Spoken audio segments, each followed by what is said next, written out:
Hey everybody, I wanted to jump in quickly before we get into the episode to thank all of you for taking our 2023 podcast and community survey. We read through all the feedback, every piece of it. And so we're now slowly starting to incorporate some changes based on what you said you wanted more of. But in order for this to work, I need a little bit more from you. Send us feedback. Send me feedback. You know that the email for the show is mailbag@hermoney.com. My email is jean@hermoney.com. And I'm telling you, send it my way. I'm going to read it. So as we slowly roll things in, you might start to hear more news about how the economy is impacting your money and what you can do about it. You might start hearing more mailbags featuring listeners like you. We're going to mix up the interviews a bit, some shorter ones with some longer ones, but we'll always bring the focus back to you and your money. And one more thing. In our survey, almost 90% of you said that you would recommend this show to friends. Do me a favor and do that. Pick an episode that you liked lately and ask a friend to listen, because that's how our community grows and thrives. I am excited to bring on a great guest. This week, I am chatting with Charlotte Cowles. She is the longtime personal finance columnist at The Cut, which is part of New York Magazine. And we're going to talk about how she found herself at the center of a scam, a really expensive scam that made her hand over all the money in her emergency account. We're going to talk about the red flags that you should look out for if you feel like you're being targeted by a scammer, and the very first thing you should do if you feel like you've been victim of one. Charlotte, welcome to the show. I have wanted to have you on for such a long time. I got to tell you, well before you wrote this story. So thank you for coming on today. Thank you so much for having me. It's great to speak with you. Look, I want to say I think you're brave. I think you're really brave for telling it so publicly. For listeners who haven't read your story in New York Magazine or on The Cut, which honestly everybody should do right now, can you just back it up and tell us what happened? Yeah, so the whole event took place over many hours, but it started out as a really innocuous seeming call from Amazon. I was working at home and I received a call on my cell phone. My caller ID said that it was Amazon, and I picked up, and it seemed like a pretty routine customer service phone call. Amazon does in fact make outgoing customer service phone calls, or at least they did at the time, saying that I had some unusual activity on my account and wanting to verify some transactions that had been made, which were indeed suspicious. I had not made them. It was for over $8,000 worth of electronics and other items that had been put on an account that had supposedly been opened under my name. I don't have a business account, but they said, because I immediately checked my account, I didn't see these charges, and they said it's under your business account. And I said, well, I don't have a business account. And they said, well, our records show that you have two, so we're going to flag them immediately because it seems like these were not opened by you. But they said your personal information has clearly been compromised and used to open these accounts. And the woman who was telling me all of this was very professional. She sounded just like anyone that you would talk to on a customer service call like this. I think that we have all gotten these calls before, whether it's from your bank or your credit card saying, hey, we've seen this charge for $4,000 worth of building materials ordered to Pennsylvania. Did you make this charge? And you say no, and they help you clear the charge and they send you a new card. That has also happened to me. But I think that the point is, this call, while worrisome because no one wants their identity stolen, seemed pretty routine. The woman was professional. This call is being recorded for quality assurances. She gave me her name. She gave me a case number. It seemed very above board. And I'd seen some headlines about Amazon scams recently. So I assumed that maybe this was sort of what was happening.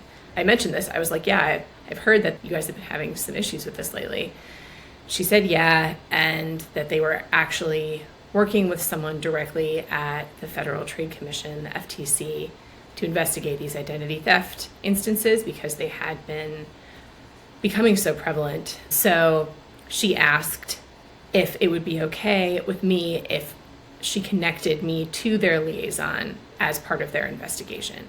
And that seemed a little weird to me, but I also know that scams are mushrooming and that authorities' response to them is evolving on a daily basis. So I don't know what's protocol and what's not protocol. It seemed odd, but it didn't seem entirely outside of the realm of possibility, especially given how quickly the sort of scam landscape is evolving. I said, okay. And she transferred me to someone who, supposedly from the FTC, who also seemed very professional, gave me a badge number and proceeded to tell me that I was under a much larger investigation that involved millions of dollars being wired overseas. There were arrest warrants out in my name in several states, had this really elaborate description of all of the crimes that had been committed under my identity.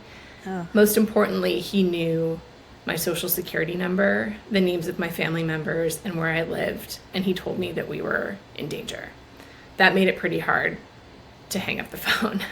And what preceded was several hours on the phone that ultimately culminated in me handing over the contents of my emergency fund, but that was the setup. I mean, I'm thinking about, everything that you just described, and I mean, I think I would have been in tears, right? I think I would have been completely shaking with fear and not likely to do anything except what they told me to do. So I understand sort of how you fell into this. I do want to get to the actual handing over of the money, but before we do that, I mean, what did you, in hindsight, sort of pick up on in terms of the psychological tactics that they were using and the fact that they had your social security number, that it is more widely available than we perhaps ever thought? Yeah, so as part of reporting this story, I spoke to numerous experts who study scams and who look at data on scam victims. And it's actually quite common for people to have your social security number and other personal details. What happens is whenever there's a data breach, that information is usually scraped and sort of parsed and bundled together under your name. Then there are these sort of bundles of information about you. It could include your social security number, your address, the names of your family members, past addresses, your pets' names, your kids' names, and it is then often sold on the dark web sort of as these packages. And so when scammers have all that information, it's because they have been able to buy it. That was one step that they took to get you to believe them. But in reading the story, it seemed like they took a series of small psychological steps to keep you engaged, to entice you to be more and more fearful, to believe the fact that you were in danger and your child was in danger. How did they do this? What sort of tactics did they use along the way? And how did that get you to the point where you handed over your emergency fund? Yeah, it's a great question. And this was something that I was really focused on understanding as well as I replayed that day over and over and over in my head. It felt like there had been like psychological warfare waged on me and I had lost. Like it was very clear that they really made it past my defenses. One really important one that everyone loves to think that they are immune to, but they are not, is just the illusion of authority. And from the start saying, here's my badge number. I work with this organization. All of their numbers were, he gave me a callback number. It was a 202 Washington area code, conveying that standing of authority. I know more information than you do. I am part of a bigger system, and you are in trouble, and you need to listen to me. So authority is a really big one. Everyone likes to think that they are better at questioning authority than they actually are, but research shows that humans just really, especially when they're in a situation where they feel in over their head, they're very likely to trust and follow the directions of people who appear to be authority figures. The second one is isolation. And immediately they made it clear that I was not to tell anyone what was going on. And they told me that I was under surveillance and that my computer had potentially been hacked and that my home was being watched, and that I couldn't tell anyone what was going on because, well, I was home alone, first of all, so I couldn't physically tell anyone, but that if I did anything to inform other people what was going on, that those people would be considered under suspicion in the investigation as well, and they needed to rule out all potential suspects. It sounds so crazy when I talk about it in retrospect. Like, it sounds like a spy movie or something, and I got caught up in this elaborate and ridiculous sounding scheme. But when you have someone who knows really intimate details about you and is threatening your family, you really lose some of that ability to think rationally and to sort of be like, well, if I'm on the phone with you, then why can't I text? Like, there are sort of questions that you ask where things don't totally line up, but you're also just so scared that or at least I didn't want to rock the boat. Right. Well, I understand that. I mean, I think the point in your story where your husband said to you, well, why didn't you just call me? I would have told you differently. I mean, did you think, I'm just going to text my husband? I'm just going to text my husband? Or did you, or was that like too frightening? No, I actually did at first before they told me not to. And then they asked me if I had told anyone what was going on. And I said, yes, I texted my husband. And he told me that I couldn't, and he gave me explicit instructions that I had to tell my husband that everything was fine and that I was taking care of it. So he was very, very instructive and specific about everything that I should and should not do. And there's actually a name for this tactic. It's called blocking the exits. And it's meant to isolate you and really make you feel like you have nowhere to turn. And it removes you farther and farther from the people who would give you a gut check and would sort of bring you back into your reality and bring you back into your ability to think rationally. And it moves you farther and farther into this sort of portrayal of reality and warped story that they are painting for you. What's amazing is that it happened so quickly, right? How did you get from this being separated from all of your exits to going and getting the money out of the bank and handing it over? Yes, I'll try to give you like the shortest version I can. So I was not asked for money at any point. They never asked me for banking information, personal information. They had all my personal information.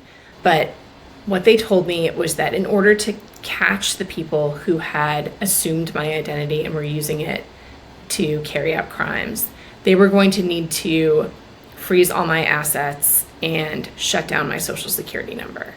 And they told me that my assets could be frozen for over a year.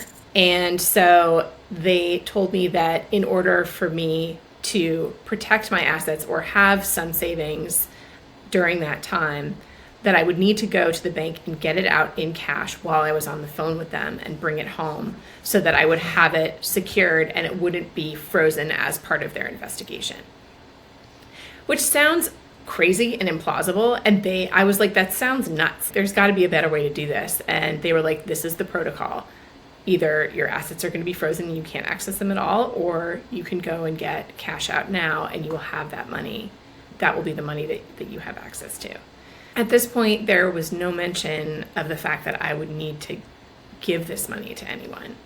He was also very direct about every step of the way. So it wasn't just like, you have to go to the bank and get out $50,000. It was, I'm going to need you to go to the bank. How far away is it? Where's the closest bank branch? Do you know what time they close? Like, it was very incremental. Everything was these small questions. So it was like these little steps that were taking me closer and closer to what he wanted me to do, which is also sort of textbook manipulation. $50,000 was what was in my savings account. It's my emergency savings. I am a freelance writer, so I've saved it up over the years. Whenever I get paid for a big project, just put some money in there. And because I'm a freelancer, I try to keep 6 to 12 months worth of expenses saved in there. That's what that was. And this really seemed like an emergency. So I went to the bank, and he said that I had to stay on the phone with him the whole time because he needed to be tracking this money as part of the investigation. I thought the bank wouldn't let me take out that amount of money. I was surprised that they did, but there are no rules saying that they don't do that. Right. How did they get you to hand it over? So the man on the phone told me that one of his associates was going to be coming to my home. At this point, it was probably close to about 4 o'clock, was going to be coming to my home to help me through next steps. And that was terrifying. I mean, I was really livid when he said that. I told him that was absolutely not okay. I told him that it was completely inappropriate and unsafe to have a stranger come to my home while I had $50,000 worth of cash there. And I told him that I still wasn't in, like, how could I believe that he was who he said he was? He made it very clear that questioning his directions was a huge risk to my safety. And he said, "Are you sure you really want to do that with a young child at home?" And the answer was no. Yeah. And so I told him that I would not let the person who was coming to our home come inside. So he said I could meet him outside, which may have been his intention the entire time. I have no idea. But I have heard that it is quite unusual to have physical contact with someone who is scamming you. So when I was waiting for the so-called officer to arrive, that he told me to put the cash in a box. He said that the person who was coming would help me secure it, and that there was a particular protocol that we needed to follow. So he told me to get a box that would fit the cash, put it in, and label it with my name, social security number, address, the case number, his name, his badge number, all of this information, and then tape it closed. So I did that. And he said that the following day, I would get a new social security number, and then I would be able to, if I wanted to, open a new bank account and deposit that cash, and I could start using it. Yeah. So that the car pulled up, he said, I wasn't sure if the guy was going to get out or what was going to happen. I mean, at that moment, I felt so exposed and so terrified. My son and husband were home in our apartment upstairs, and the man on the phone said, the back window will open, put the box into the car through the back window, don't look at the driver, don't talk to him, just say thank you, and then walk away. And that's what I did. And he said, tomorrow morning you will receive a treasury check for that amount of money, and you'll be able to deposit it into your new account under your new social security number. I know that many people and many women have come forward to tell you that you are not alone, that they have been scammed as well. And I'm not going to go into my story right now, but I have also been scammed and was fortunate to have a source who said, you're being scammed, don't do this, and was able to sort of pull back from the brink with a lot of money on the line. But there are many, many reasons why this happens. And there's a moment when you know. When did you know? I knew because they stayed on the phone with me afterwards and said that they were working on getting my appointment at the Social Security office in the morning. And the whole day they had been very clear, or for the previous couple of hours, they had been very clear. They asked me what time I could go. I said I could go at 9 a.m., but I couldn't go earlier, and I had a meeting later, and I had to go at 9 a.m. So he said he was working on shutting down my Social Security number and getting me an appointment so that I could go in and get a new one. And that was very comforting to me, the fact that I would have a meeting at an actual government office, which I had been asking for all day. And he said that we didn't have time, we had to move quickly. He was based in Arlington, he couldn't get up to New York. Like, I had to just do this over the phone. So the fact that he was saying I was going to have an appointment at the Social Security office was comforting to me. And hours went by when I was having dinner with my son. It was Halloween, so I took him trick-or-treating, and I still couldn't get off the phone. I had him on the phone in my pocket, which is so violating. And at one point, the call got disconnected, and I panicked and called back. And his associate, which was one of there were 4 different people that I spoke to that day. One of them was a young woman who said that she was working with the team on this investigation. And she said that they were busy and they would call me back tomorrow. And that was the first time that they had been inconsistent in their story, that they had said something that was different from what they had told me previously. And I was like, what do you mean? I can't just not have a Social Security number like that. That just, right. Like, you can't do that. And she said, I'm so sorry, we're working it out. We'll call you in the morning. We'll call you at 10:30 tomorrow morning. And I was like, I already said that you can't call me at 10:30. I have a meeting. I won't be available. And she was like, I'm so sorry, we'll work it out. And suddenly it just all crystallized. It just started dissolving in front of my eyes. And I told her I was calling the police, and I hung up. Boy. And you did, and you filed an investigation, and this happens to people every single day. Yeah, if you look at the numbers, there's an FTC report of the total amount of reported losses, so the actual amount is much higher. Reported losses to frauds and scams in the past couple of years, I mean, it's in the billions. And so if you think about that and just the sheer number of people who are affected by it, it's definitely millions of people. I mean, you give personal finance advice, excellent personal finance advice in New York Magazine, in The Cut, all the time for a living. It is one of my must-reads. I think you're terrific. I think your advice comes from the heart, but is also incredibly well reported and well thought out.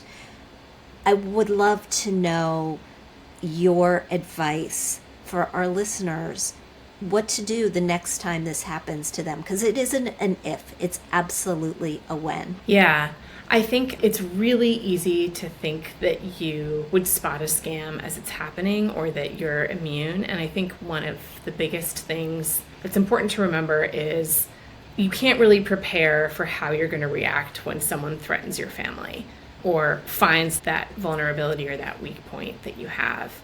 So I want to caution people against thinking that they can be fully immune to scams. That's really the first step.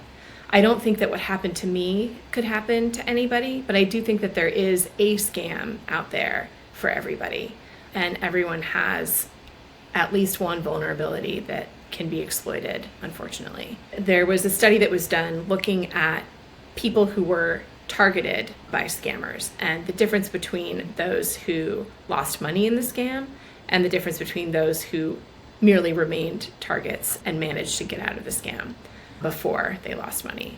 One of the most important factors was actually that the person, the target, had heard of a similar scam happening before. So that means actually that talking about scams, and I completely understand why victims don't want to talk about it. It's it's one of the most violating experiences that you can go through, and then to talk about it even with your loved ones or just friends and family members, it can be really painful. It's still really painful for me to talk about. But by telling other people about it and coming forward and being transparent and having that vulnerability, you are actually saving other people from falling for the same thing. So I think that's really important to acknowledge. The second important factor is if you are interrupted by someone or if you talk to someone else who you trust. Most people who do not follow through with scams, who wind up not losing money, it's not because they were smarter or because they noticed a red flag and were like, oh, I outwitted the scammer. It's because they were interrupted by someone else who snapped them out of it and broke the spell and brought them back into their reality and made them realize, oh, this is not real. So those are really the two biggest factors. Having someone you trust, if anything, if there are red flags, anything, just reaching out to someone that you trust and doing that gut check. Also, just being aware of the scams that are happening. And then thirdly, if someone says they're calling from an institution of some kind, know that the phone numbers can be spoofed. Go look up the number of that institution and then call that institution and say, I would like to speak to so-and-so. I was just on the phone with them. And those are really the top 3 ways to try to stop a scam before it gets out of hand. I love that. I love that advice. And from personal experience, I would just add, sometimes scams happen because there are promises on the other side that are fabulous, right? Sometimes it's not we're going to take this away from you fear scam. It's an, oh my God, this could be great scam.